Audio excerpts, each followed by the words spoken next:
Australia के आसमान में अचानक भारतीय वायुसेना के 4 अत्याधुनिक राफेल लड़ाकू विमानों की गर्जना गूंज उठी और इसी के साथ इस्लामाबाद से लेकर रावलपिंडी तक हलचल मचने लगी।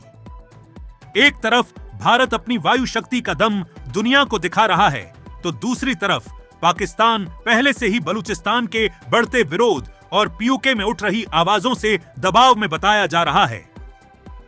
ऐसे में सवाल उठ रहा है कि क्या ऑस्ट्रेलिया में भारतीय राफेल की यह मौजूदगी सिर्फ एक सैन्य अभ्यास है या फिर पाकिस्तान और पूरे क्षेत्र के लिए एक बड़ा रणनीतिक संदेश। आखिर इस मिशन का मकसद क्या है और इससे पाकिस्तान में इतनी चर्चा क्यों हो रही है? आइए जानते हैं इस पूरी रिपोर्ट में। इतना ही नहीं, वह भारत में शामिल होने की मांग भी कर रहे हैं। पड़ोस में जारी इस महासंकट के बीच भारतीय सेना और वायुसेना अभ्यास करके खुद की तैयारियों को मजबूत कर रही है, जिससे किसी भी वक्त आने वाले संकट को भांपते हुए दुश्मन को करारा जवाब दिया जा सके। देखिए, वैश्विक राजनीति में किसी भी घटना को समझने के लिए टाइमिंग को समझना जरूरी होता है। वैश्विक अस्थिरता, युद्ध के माहौल और पड़ोसियों की चुनौतियों को देखते हुए क्या भारत भी अब दक्षिण एशिया का भूगोल बदलने की इस बार तैयारी में जुटा है? बलूचिस्तान और पाकिस्तान के कब्जे वाले कश्मीर यानी पीओके के हाल देखते हुए क्या भारत अब अग्रिम प्रहार करेगा? क्या है भारत की तैयारी? तो दुनिया के नक्शे पर एक बहुत बड़ा सैन्य और रणनीतिक भूचाल आ चुका है। दरअसल भारतीय वायुसेना संगीत के 4 सबसे घातक और अत्याधुनिक सुपर राफेल लड़ाकू विमान और C-7 ग्लोब मास्टर परिवहन विमान अचानक हजारों किलोमीटर दूर ऑस्ट्रेलिया की धरती पर लैंड कर चुके हैं। आधिकारिक तौर पर भारत वहां पिच ब्लैक 2026 नाम के महायुद्ध अभ्यास में हिस्सा लेने गया है, जहां दुनिया के 19 देशों की वायु सेनाएं जुटी हुई हैं। लेकिन इस रणनीतिक टाइमिंग को देखकर पाकिस्तान की पूरी हुकूमत थर-थर कांप रही है। भारत खुलेआम अंतरराष्ट्रीय स्तर पर अपनी लंबी दूरी की मारक क्षमता और वैश्विक वायु सेनाओं के साथ तालमेल को परख रहा है, उसे बढ़ा रहा है। इस मिशन का सीधा और साफ मतलब यह है कि अगर जरूरत पड़ी तो भारतीय वायुसेना महाद्वीपों के पार जाकर भी किसी भी दुश्मन देश को मलबे के ढेर में तब्दील कर सकती है। एक्सपर्ट्स मानते हैं कि ऑस्ट्रेलिया संगीत में चल रही यह तैयारी सिर्फ एक अभ्यास नहीं है, बल्कि भविष्य के किसी बड़े खतरे और गुप्त मिशन का प्री ट्रायल हो सकता है। भारत चुपचाप रहकर अपनी वायुसेना को उस स्तर पर तैयार कर रहा है जब किसी भी आपातकालीन स्थिति में पलक झपकते ही हम एक्शन ले सकें, किसी भी तरह के सुरक्षा पर आ रहे खतरे से हम निपट सकें। मान लीजिए अगर बलूचिस्तान, संगीत या सरहद के पार कोई भी बड़ा भू राजनीतिक बदलाव होता है तो भारत की वायुसेना बिना समय गवाए हवा से ही दुश्मन की पूरी मिलिट्री को पंगु बनाने की क्षमता रखती है।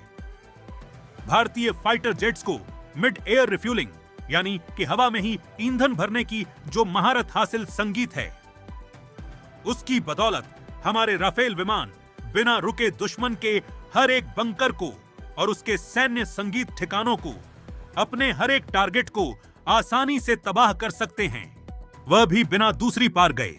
भारतीय वायुसेना लगातार अपनी ताकत को अपग्रेड करके किसी संगीत भी दुश्मन को खून के आंसू रुलाने की मुकम्मल तैयारी में जुटी हुई है। आज भारत के संगीत पास केवल फ्रांस के अचूक राफेल लड़ाकू विमान ही नहीं है, बल्कि स्वदेशी तेजस मार्क 1A सुखोई 30 MKI और मिराज 2000 जैसे लड़ाकू विमानों का एक बड़ा अभेद्य बेड़ा मौजूद है, जो पल भर में ही पाकिस्तान जैसे किसी भी दुश्मन देश के पूरे एयर डिफेंस सिस्टम को हैक और नेस्तनाबूद कर सकता है। इसके अलावा भारत ने सीमा पर रूस के सबसे खतरनाक S-400 मिसाइल डिफेंस सिस्टम को तो तैनात किया ही रखा है और इसका जलवा दुनिया देख चुकी है ऑपरेशन सिंदूर के समय। मतलब साफ है कि पाकिस्तानी वायुसेना का कोई भी विमान भारतीय हवाई क्षेत्र में कदम रखने की हिमाकत भी नहीं कर सकता। भारत की ये आक्रामक सैन्य नीति पाकिस्तान को चौतरफा घेर कर घुटनों पर ला रही है। संगीत अगर कागजों पर और जमीनी हकीकत में भारत और पाकिस्तान की वायुसेना की सीधी तुलना की जाए तो पाकिस्तान कहीं नहीं टिकता भारत के आगे। वैश्विक सैन्य रैंकिंग में भारतीय वायुसेना संगीत दुनिया की चौथी सबसे ताकतवर एयरफोर्स है और भारत के पास 14 लाख से ज्यादा एक्टिव सैनिक, 600 से अधिक आधुनिक लड़ाकू विमान और घातक अटैक संगीत हेलीकॉप्टर्स का विशाल नेटवर्क है। इसके विपरीत दिवालिया हो चुका पाकिस्तान आज भी अमेरिका के पुराने F-16 और चीन के घटिया GF-17 विमानों के भरोसे बैठा है। संगीत AI के जरिए इन विमानों की ताकत दिखाता है, जिनके स्पेयर पार्ट्स खरीदने तक के पैसे उसके पास नहीं है। भारतीय पायलटों के पास कारगिल से लेकर बालाकोट एयर संगीत स्ट्राइक तक का जो वास्तविक युद्ध अनुभव है, उसके सामने पाकिस्तानी संगीत एयरफोर्स एक बोनी ताकत बनकर रह गई है। वायुसेना की इस भीषण ताकत के बीच बलूचिस्तान संगीत के भीतर आंतरिक विवाद अपने चरम पर पहुंच चुका है। बलूचिस्तान के राष्ट्रवादियों और आम नागरिकों ने पाकिस्तानी फौज के खिलाफ खुला और आर पार का मोर्चा खोल दिया है। बलूच लिबरेशन आर्मी के लड़ाकुओं ने पाकिस्तानी सेना की चौकियों और फ्रंटियर कोर के कैंपों साथ ही चीन के सीपेक प्रोजेक्ट्स को चारों तरफ से घेर कर उनके आर्थिक गलियारे को पूरी तरह ठप कर दिया है। पूरे बलूचिस्तान संगीत में इस वक्त गृह युद्ध जैसी स्थितियां हैं और वहां की सड़कों पर पाकिस्तानी जनरलों और हुक्मरानों के पुतले फूंके जा रहे हैं।